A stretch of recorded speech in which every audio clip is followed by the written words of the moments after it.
ॐ अज्ञानतिमिरन्धस्य ज्ञानाञ्जनशलाकया चक्षुरुन्मिलितं येन तस्मै श्रीगुरवे नमः। नमो विष्णुपादाय कृष्णपृष्ठाय भूतले श्रीमते भक्तिवेदान्ता स्वामीति नामिने। नमस्ते सरस्वते देवे गौरवाणी प्रचारिणे निर्विशेषा शून्यवादी पाश्चात्य देश तारिणे। जय श्री कृष्ण चैतन्य प्रभु नित्यानंद श्री अद्वैत गदाधर शिवासादि गौर भक्त वृंद।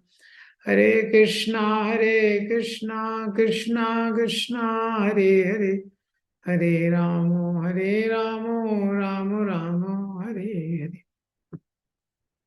हरे कृष्णा। तो कल हमने 8.17 तक देखा था, तो 8.18 से आज देखेंगे। 8.18 से 22 ये श्लोक रिसाइट करेंगे। अव्यक्ता अव्यक्ता व्यक्तया सर्वा प्रभवन्ति यः रागमे रात्रि आगमे प्लीयन्ते तत्र अव्यक्त संज्ञके। भूतग्रामासएवायं भूत्वा भूत्वा प्रलीयते रात्रे आगमे अवशा पार्थ प्रभवत् अहरागमे।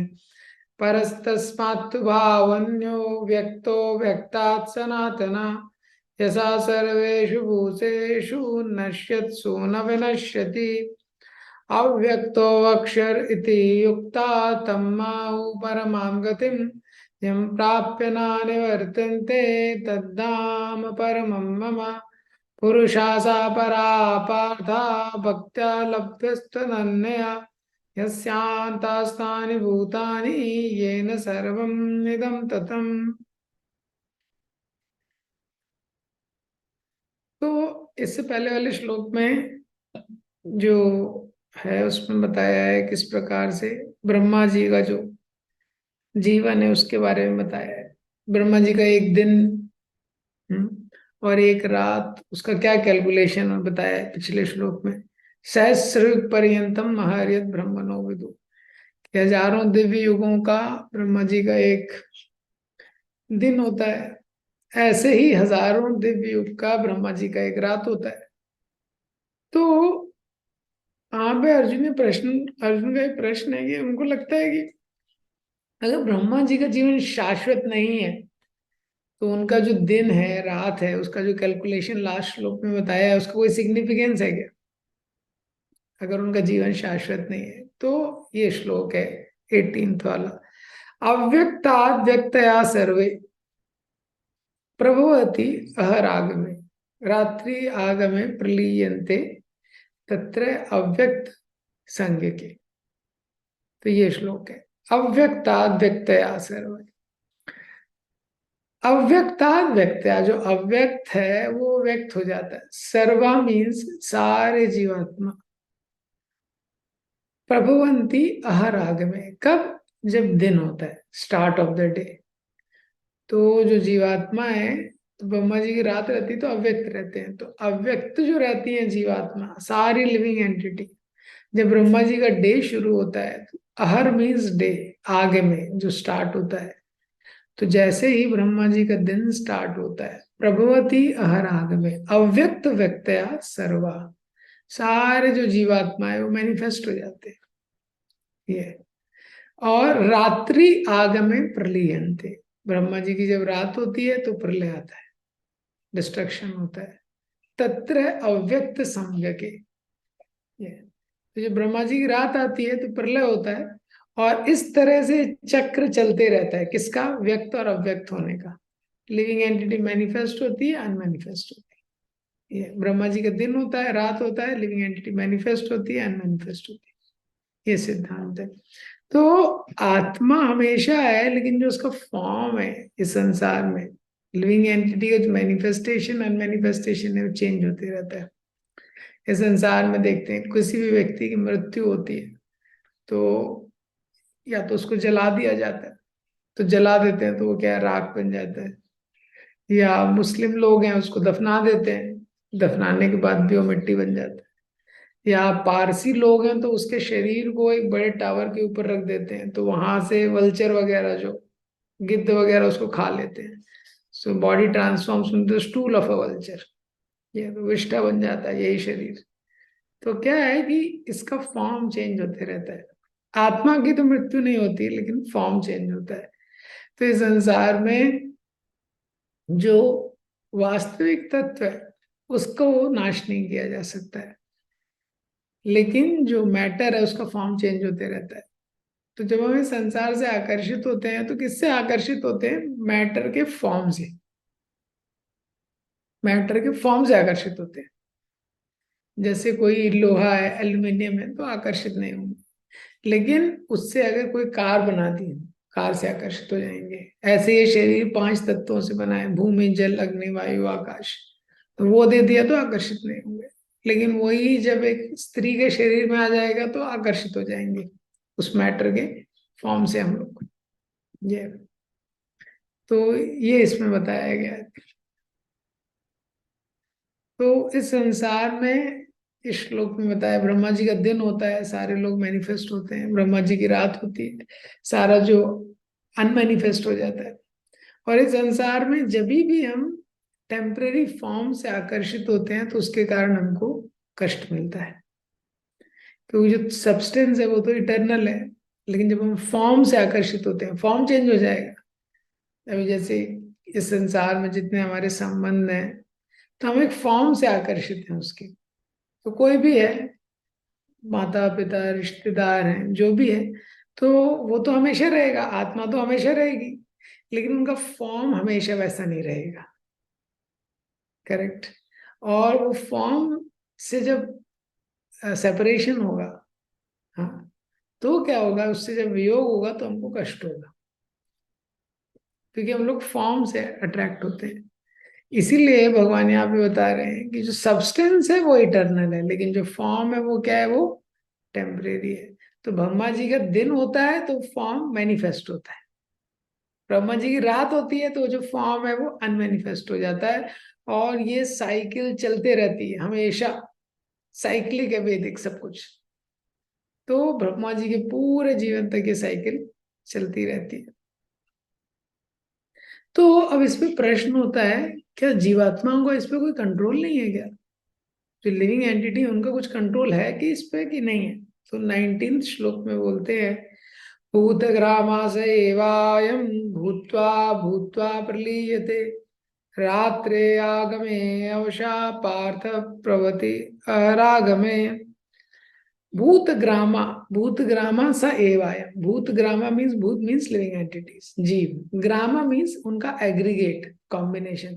तो जितने जीवात्मा का समूह रहता है, भूतवा भूतवा प्रलीयते, बार बार बार बार जन्म मृत्यु, बार बार जन्म मृत्यु से उसको जाना पड़ता है, जन्म मृत्यु से। कब? प्रभवती अहराग में, बार बार जब ब्रह्मा जी का दिन होता है तो मैनिफेस्ट होते हैं, जब रात होती है उनका प्रलय होता है। और ये कैसे होता है?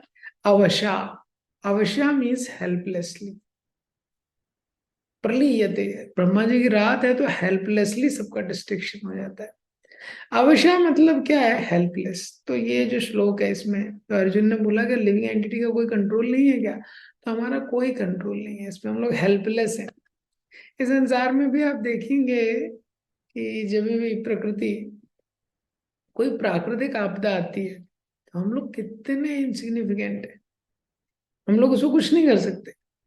अगर जैसे कोई नदी है, वो नदी अपना रास्ता बदल दे, अपना जो कोर्स है वो अगर वो चेंज कर देती है वो नदी, तो सरस्वती रिवर है, वो राजस्थान से जाने की जगह थोड़ा टर्न हो गई, दूसरे डायरेक्शन में जाने लगी, तो वो राजस्थान क्या है? वो बंजर हो गया।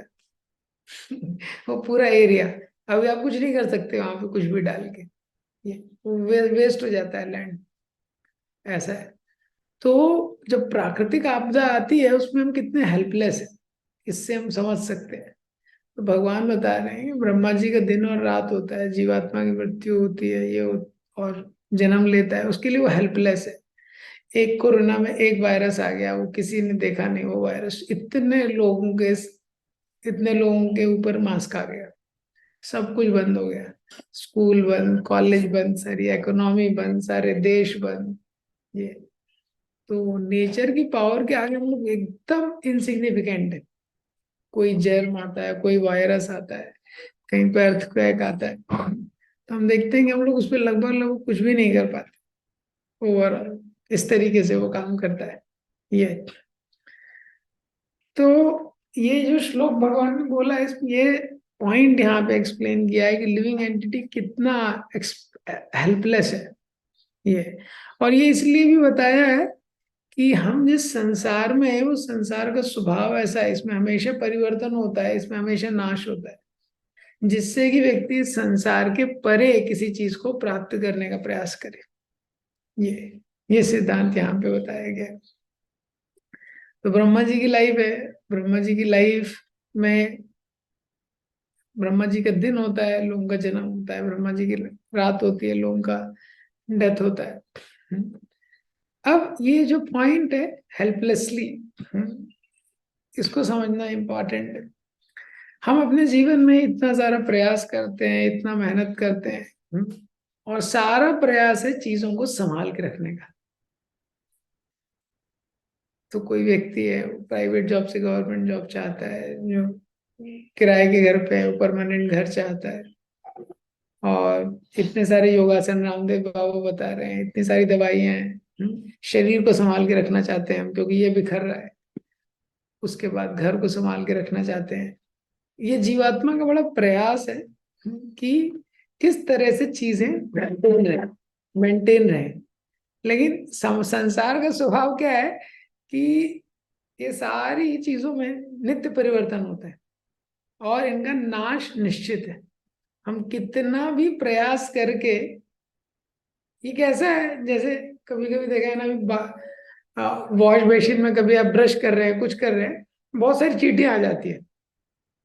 तो फिर क्या है, अभी थोड़ा सा आपने माउथ वॉश किया है, थोड़ा सा पानी गया, तो चींटियां बड़ा प्रयास करती हैं कि हम लोग जाए ना, लेकिन वो धीरे धीरे क्या है, सब बेसिन में चली जाती है। देखा है आपने? ऐसी जीवात्मा का स्थिति है। कितना भी प्रयास करके हम अपना नाश जो है वो बचा नहीं सकते। ठीक है? तो कुछ भी चीज होती है, एक सुनामी आती है, कुछ आता है, हम लोग कितना भी प्रयास कर लें, ये जैसे एक एटम बम ड्रॉप हुआ तो पूरी कंट्री चली गई। लेकिन एटम बम के बिना भी कोई सुनामी आता है कहीं पे, कितने लोगों की मृत्यु हो जाती है। कहीं हरिकेन आता है तो पूरी पूरी सिटी खाली हो जाती है। तो जापान में बहुत भूकंप आता है। तो जापान में जब भूकंप आया तो उन्होंने बोला कुछ ऐसे बिल्डिंग्स उन्होंने बनाए कि भूकंप को, झटके को वो सहन कर सके। ऐसा है। तो सबसे पहले वहां सुनामी आया, तो सुनामी में डिस्ट्रक्शन हुआ। तो सुनामी के रेजिस्टेंट उन्होंने बिल्डिंग बनाया कि अगर इस तरह से सुनामी आता है तो कैसे हम लोग हैंडल कर सकते हैं। फिर वहां पे भूकंप आया, तो भूकंप के लिए उन्होंने ऐसे बनाया कि भूकंप आएगा, हाई भी आता है अगर, तो उसको बिल्डिंग झेल सके। लेकिन भूकंप इतना हाई आ गया, हजार हजार गुना रिक्टर स्केल पे, 1000 टाइम्स मोर। हाँ, तो जो हॉरिजॉन्टल था वो वर्टिकल हो गया, वर्टिकल जो था बिल्डिंग हॉरिजॉन्टल हो गया। तो कितना आप उसमें करोगे। फिर उन्होंने बनाया है कि सुनामी को हैंडल कर ले बिल्डिंग हमारे, अलग था। और कुछ बिल्डिंग बनाए वो अर्थक्वेक को हैंडल कर ले, लेकिन सुनामी और अर्थक्वेक वहां पे एक साथ आ गया, तो इसके लिए वो तैयार नहीं थे, तो उसमें डिस्ट्रक्शन हो गया। फिर उन्होंने सोचा ठीक है, हम लोग ऐसे बिल्डिंग बनाएंगे जो ना मैग्नेटिक फोर्स से, मैग्नेटिक पुल से टिके रहेंगे जमीन के ऊपर थोड़ा, तो भूकंप इफेक्ट नहीं करेगा। तो वहां हरिकेन आ गया, तो हरिकेन से वो वैसे ही उड़ गए। तो पॉइंट क्या है, ठीक है, साइंटिस्ट के जो डिटर्मिनेशन है उसका सराहना करना चाहिए, लेकिन वो मूर्खता है। नेचर के सामने हम लोग जो है वो बच्चे हैं। जो नेचर जब एक्ट करता है तो हम लोग हेल्पलेस है उसके आगे। ये श्लोक में ये भगवान यहाँ पे बता रहे हैं, हम लोग बहुत हेल्पलेस हैं। तो अब यहाँ पे ये संसार को ऐसा क्यों बनाया है, इसका एक पर्पस है। तो अगर जो ब्रह्मा जी का जो लोक है वो भी नष्ट होता है, तो प्रश्न है क्या कोई ऐसा लोक है जो नष्ट नहीं होता है। तो वो 20th श्लोक में बताया है, परस्तस्मात् भावन्यो व्यक्तो व्यक्ता सनातन यथा सर्वेषु भूतेषु नश्यत्सु न विनश्यति। परस, परस मीन्स इससे परे, इससे परे, इससे ट्रांसेंडेंटल। तस्मात् तु एक जगह है, भावो अन्य, वो अलग, भाव मीन्स वो नेचर, वो वर्ल्ड, वो इससे अलग है, अन्य। परस तस्मात् भाव अन्य व्यक्तो व्यक्ता सनातन, और वो जो वर्ल्ड है वो अनमैनिफेस्ट, सनातना, वो इटर्नल है। तो ये इस वर्ल्ड के बारे में बताने के लिए पीछे वाला इतना बताया है कि परस एक ऐसा वर्ल्ड है जो इस संसार से अनमैनिफेस्ट है, हम लोग उसको इतनी आंखों से नहीं देख सकते। और वो जो संसार है सनातना मीन्स वो हमेशा रहता है, वहां पे आना जाना, नाश, ये सब वो नहीं होता। यासा सर्वेषु भूतेषु, यसा सर्वेषु भूतेषु नश्यत्सु न विनश्यति। और ये जो वर्ल्ड है उसमें जितनी लिविंग एंटिटी है न विनश्यति। तो ये संसार में जब नाश हो जाता है सारी चीजों का, यसा सर्वेषु भूतेषु नश्यत्सु, ये संसार में जब सारे जीवात्माओं का नाश हो जाता है, सब प्रलय आ जाता है, ना विनश्यति, वो जो संसार है उसमें विनाश नहीं होता है। तो यहाँ पे भगवान बता रहे हैं कि ब्रह्मा जी का जो लोक है वहां तक नाश होता है। हाँ, तो इसका मतलब ये नहीं है कि सृष्टि में सब कुछ नाश होता है, क्योंकि कई लोग सोचते हैं ब्रह्मा जी ने सारी सृष्टि बनाई है तो ब्रह्मा जी का लोक नष्ट हो गया, सब नष्ट हो गया। तो बोलते हैं नहीं, परस तस्मात् तु भावन, उसके परे, उसके बियॉन्ड भी एक नेचर है जिसका नाश नहीं होता है, वो एकदम अलग है, उसको हम इन आंखों से नहीं देख सकते। ये उसके बारे में बता रहे हैं। तो प्रभुपाद जी ने लिखा है कि कृष्णा की जो सुपीरियर एनर्जी है वो मटेरियल एनर्जी से कंप्लीटली अपोजिट है, ऐसा है। तो साइंस में एंटी मैटर का कोई कॉन्सेप्ट नहीं है, लेकिन स्पिरिचुअल लाइफ में कॉन्सेप्ट है। जैसे मैटर का स्वभाव है, मैटर नष्ट होता है, 6 चेंजेस होते हैं, मैटर डिग्रेड होता है, डिटीरिएट होता है। लेकिन जो एंटी मैटर है ना वो डिस्ट्रॉय होता है, ना डिग्रेड होता है, ना डिटीरिएट होता है, वो स्पिरिचुअल वर्ल्ड। परस्तस्मात् भावनो व्यक्तो व्यक्तात् सनातन। अब वही जो लोग है उसके बारे में और डिटेल में नेक्स्ट श्लोक में भगवान बता रहे वाले हैं। तो अर्जुन पूछते हैं कि अच्छा वो लोग जो है, जो आप बोल रहे हैं कि वो नष्ट नहीं होता है, उसका क्या सिग्निफिकेंस है? तो 21 श्लोक में बोलते हैं, अव्यक्तो अक्षर इति उक्ता तम आहु परमां गतिम यम प्राप्य न निवर्तन्ते तद्धाम परमं मम। तो श्लोक के बारे में बता रहे हैं क्या, अव्यक्तो अक्षर इति उक्ता, वो जो लोग है, परमम ममा, भगवान बोल रहे हैं परम है, मेरा परम धाम है वो जो लोग है। तो ये भगवान ने पहले भी कई बार सुप्रीम डेस्टिनेशन के बारे में बताया है, सम सिद्धिम परमाम गतिम 8.15 में भी बोला है। तो जो परम लोक है वो कैसा है, यम प्राप्य न निवर्तन्ते, उसको प्राप्त करने के बाद लोगों को वापस नहीं आना पड़ेगा, ये भगवान बता रहे हैं। और उसके कैरेक्टरिस्टिक क्या है, अव्यक्तो अक्षर इति उक्तस, इस प्रकार से बोला गया। अक्षर मीन्स वो इनफॉलिबल है, अव्यक्त मीन्स वो अनमैनिफेस्ट है। अनमैनिफेस्ट मतलब क्या है, स्पिरिचुअल है वो। अव्यक्त शब्द का यहाँ पे मतलब क्या है, वो स्पिरिचुअल है, क्योंकि जो स्पिरिट है वो अनमैनिफेस्ट है, हम आत्मा को देख नहीं सकते। और अक्षर मीन्स वो इनफॉलिबल है, उसका कभी नाश नहीं होता है। तो उस लोक के बारे में और थोड़ा डिटेल बता रहे हैं कि ऐसा वो लोक है जो अनमैनिफेस्ट है और वो हमेशा रहता है और कभी उसका नाश नहीं होता है। तो यहाँ पे मटेरियल वर्ल्ड और इस दोनों का कंपैरिजन आ गया। जैसे मटेरियल वर्ल्ड इनफॉलिबल है, लेकिन जो भगवान का लोक है वो इनफॉलिबल है। तम आहु परमाम गति। तो ये जो है, इसके जस्ट नेक्स्ट श्लोक में अभी,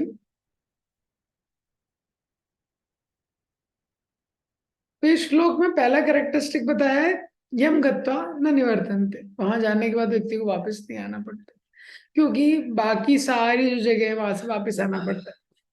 तो वहां जाने के बाद वापस क्यों नहीं आना पड़ता है?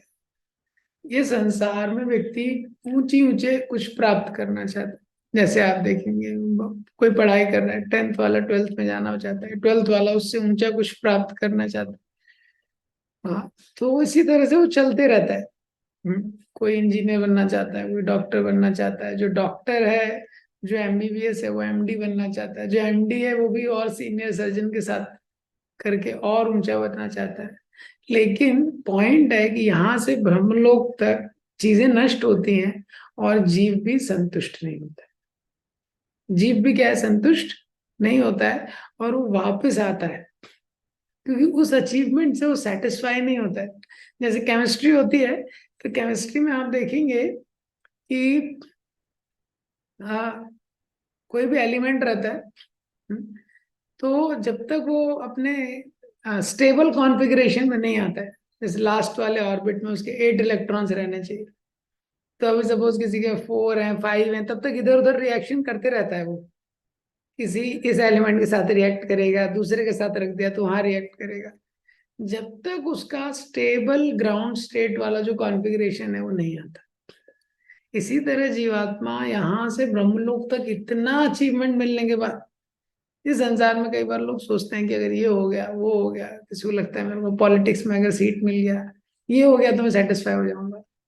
लेकिन शास्त्र बता रहा है कि यहाँ से ब्रह्मलोक तक वो सेटिस्फाई नहीं होता है अपने अचीवमेंट से। ये तो भगवान के लोक में जब वो जाता है, स्पिरिचुअल वर्ल्ड में, वहां से वापस नहीं आता है, वहां सेटिस्फेक्शन है।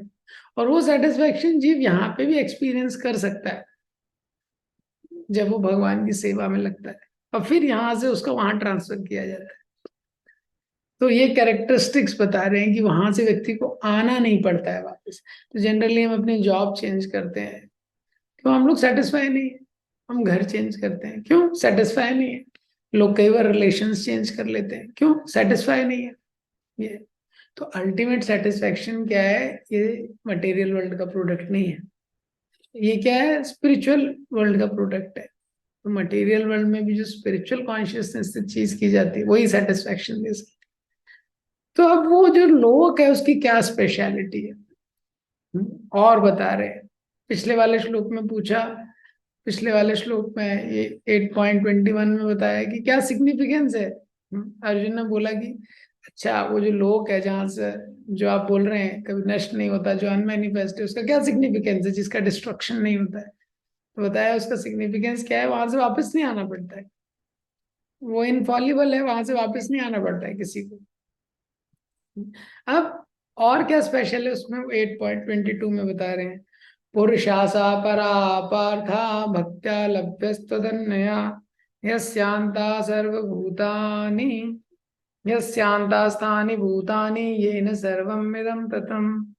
ये स्पेशलिटी है उसकी कि पुरुषा सा परा पार्था, वो जो आध्यात्मिक जगत है, हाँ, वहां पे जो पुरुष है, एकमात्र पुरुष जो कृष्ण है, जो एंजॉयर है, पुरुष मतलब एंजॉयर है। परा पार्था, वो साधारण पुरुष नहीं है, वो सुप्रीम पुरुष है, वो ऐसा पुरुष है उसके ऊपर कोई नहीं है। एको बहुनाम यो विदधाति कामान, एक है वो, एक सुप्रीम, उससे ऊपर कोई नहीं। पुरुषा सा परापार था, तो उस पुरुष को कैसे प्राप्त किया जा सकता है? भक्त्या लभ्यस्त्व धन्यया, अनन्य भक्ति के द्वारा ही उसको प्राप्त किया जा सकता है। और उस पुरुष का क्या कैरेक्टरिस्टिक है? यस्यांता स्थानी भूतानी, यस्यांता स्थानी भूतानी, ये जितना भौतिक जगत है, यस्यांता वो उसके अंदर स्थित है। यस्यांता स्थानी भूतानी येन सर्वम इदं ततम, और वो है, वो जो पुरुष है वो भी सारी चीजों के अंदर स्थित है। The material existence is inside him and he is inside everything. तो ये कैसे हो सकता है पॉसिबल? तो उदाहरण दर के बताया गया है कि एक वे में ये अचिंत है, इनकंसीवेबल है, और दूसरे वे में महाविष्णु को देखेंगे तो महाविष्णु के अंदर सारी सृष्टि, और महाविष्णु के पोर से सब ब्रह्मांड निकल रहे। तो यस्यांता स्थानी भूतानी, सब महाविष्णु के अंदर है। और शिरोदक्षाई विष्णु के रूप में देखेंगे तो वो सबके अंदर है। ये न सर्वम इदम ततम, शिरोदक्षाई विष्णु के रूप में भगवान सबके हृदय में, सारी अंडांतरस्थ परमाणु चयांतरस्थ सबके अंदर स्थित है। तो इसको एक्सप्लेन किया गया है यहाँ पे।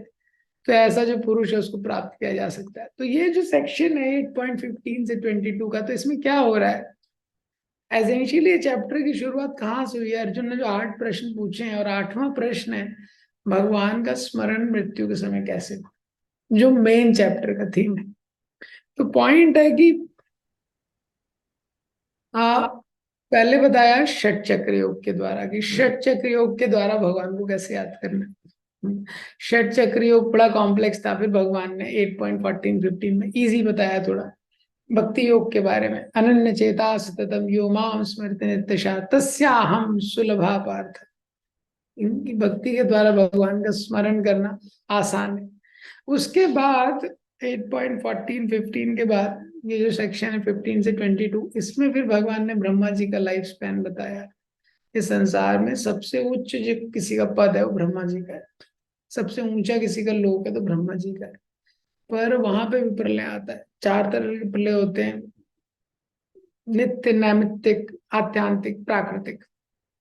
तो नित्य प्रलय जो निरंतर चल रहा है, निरंतर चीजों का नाश हो रहा है, चीजें नष्ट हो रही हैं। इस संसार में टाइम का डिस्ट्रक्टिव इफेक्ट है, समय के साथ सब नष्ट होता है और समय के साथ सारी चीजें खराब होती है, वो नित्य प्रलय है।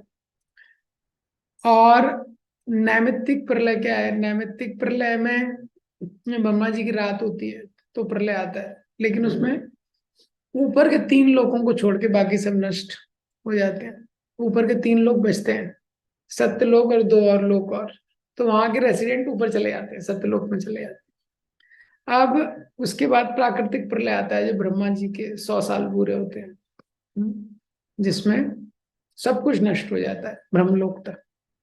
और आत्यांतिक प्रलय, जब जीव का मिथ्या अहंकार नष्ट हो जाता है। तो ब्रह्मा जी के लोक के बारे में बताया, ब्रह्मा जी के दिन के बारे में बताया, ब्रह्मा जी की रात के बारे में बताया। लेकिन संसार का जो स्वभाव है कि हर चीज का नाश होना है, वो यहां से ब्रह्मलोक तक रहता है। जैसे बॉडी में कैंसर हो जाता है ना, तो कैंसर का नेचर क्या है? वो डिस्ट्रॉय करेगा बॉडी। कैंसरस सेल क्या करते हैं? डिस्ट्रॉय करते हैं। तो ये जो कैंसर है, ये यहां से लेके ब्रह्मलोक तक फैला हुआ है, कि यहां से ब्रह्मलोक तक हेल्दी वे में नहीं जिया जा सकता। एक वे में, एक वे में समझने का। क्यों? क्योंकि यहां तक चीजों का नाश होना है। उसके बाद जब हर चीज यहाँ डिस्ट्रॉय हो रही है, तो प्रश्न होता है क्या कोई ऐसी जगह है जहाँ डिस्ट्रक्शन नहीं है? तो फिर उसका डिस्क्रिप्शन है, हाँ वो एक ऐसा वर्ल्ड है, स्पिरिचुअल वर्ल्ड है, वहां डिस्ट्रक्शन नहीं होता है।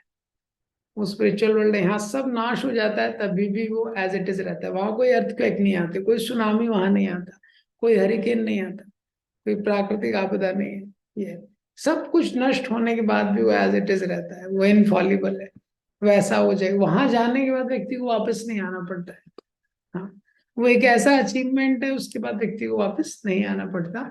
तो कंपेयर किया है, जब कंपैरिजन होता है तो व्यक्ति के लिए आसान हो जाता है। तो उस पे फिक्स करना है माइंड, क्योंकि चैप्टर का उद्देश्य क्या है कि भगवान कृष्ण पे मन को कैसे स्थिर किया जाए। तो जब हम इस चीज पे चिंतन करते हैं, कैसे भौतिक जगत है टेम्पररी है और इसमें हर चीज का नाश होने वाला है, यहाँ तक कि ब्रह्मा जी का जो पद है वो भी टेम्पररी है। तो हम लोग को शाश्वत चीज के लिए प्रयास करना चाहिए। तो कोई भी बुद्धिमान व्यक्ति वो शाश्वत चीज के लिए प्रयास करेगा जिसका नाश नहीं होने वाला है। तो ये सोचने वाली बात है कि ब्रह्मा जी का जीवन तक इंसिग्निफिकेंट है। ब्रह्मा जी का, प्रभुपा जी अपने तात्पर्य में लिखते हैं, like bubbles in the ocean. तो हमारा क्या स्थिति है? हमारा क्या स्थिति है? तो हम तो कितने तुच्छ हैं, तो हम लोग इसमें कितना एंजॉयमेंट कर लेंगे इस लाइफ में? क्या चीज हम लोग प्राप्त कर लेंगे?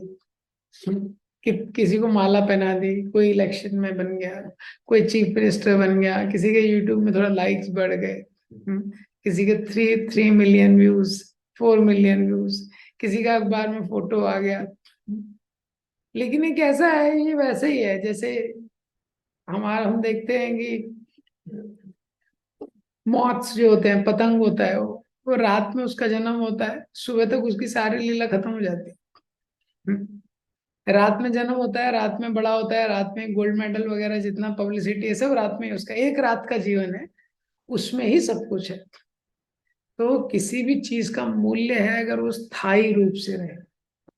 तो जो स्थायित्व ही संसार में नहीं है, तो हम समझ सकते हैं जब स्थायित्व नहीं है तो बाकी चीजों को लेके व्यक्ति करेगा कैसे, वो उपयोग कैसे करेगा उसका।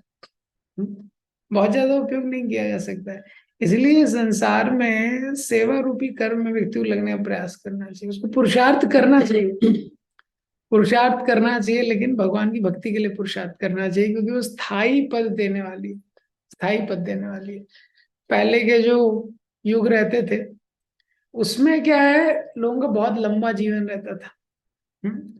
लेकिन ऐसे युगों में भी जो भक्त रहते थे या जो इंटेलिजेंट लोग रहते थे, वो इतना अलर्ट रहते थे कि कैसे हम भक्ति करें, समय कितना कम है।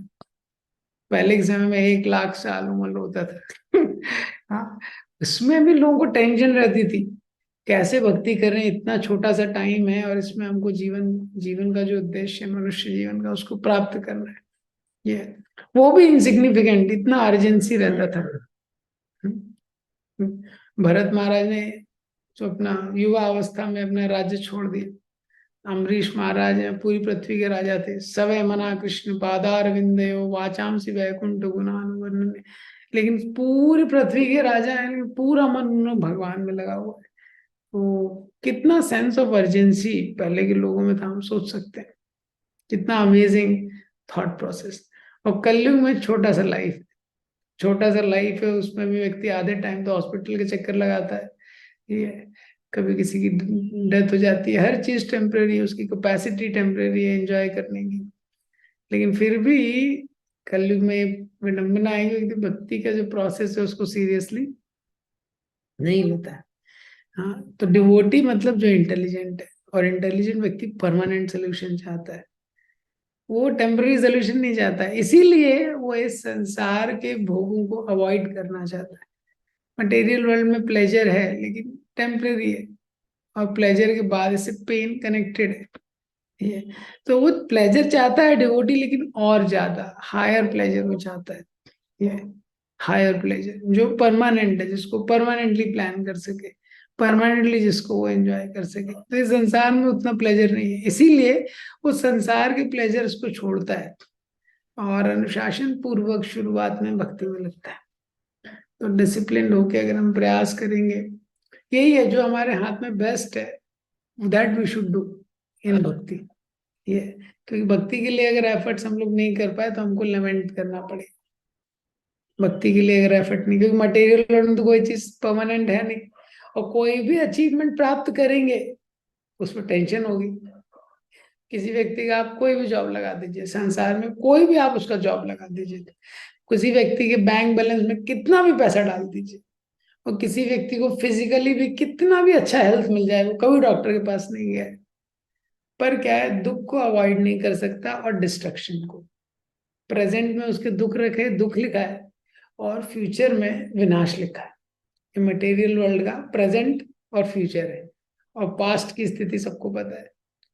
तो इसीलिए इस वर्ल्ड में व्यक्ति को स्पिरिचुअल लाइफ के लिए प्रयास करना चाहिए। तो what is attracting us now,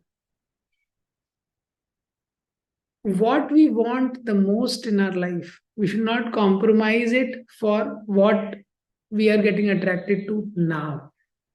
ये स्पिरिचुअल लाइफ, जो जीवात्मा है इस संसार में वो कृष्ण को ढूंढ रहा है, क्योंकि जो सारी आकर्षक चीजें हैं उसका स्रोत कृष्ण है। तो हम लोग क्या चाहते हैं, कोई अट्रैक्टिव चीज होती है वही तो चाहते हैं। तो मनी अट्रैक्ट करती है तो मनी चाहते हैं, फेम अट्रैक्ट करता है तो हम लोग फेम चाहते हैं, कोई व्यक्ति है वो अट्रैक्टिव है उसको चाहते हैं, कोई अट्रैक्टिव है। लेकिन सारी अट्रैक्टिव आकर्षण का स्रोत कृष्ण है। वास्तव में जीव कृष्ण को ढूंढ रहा है।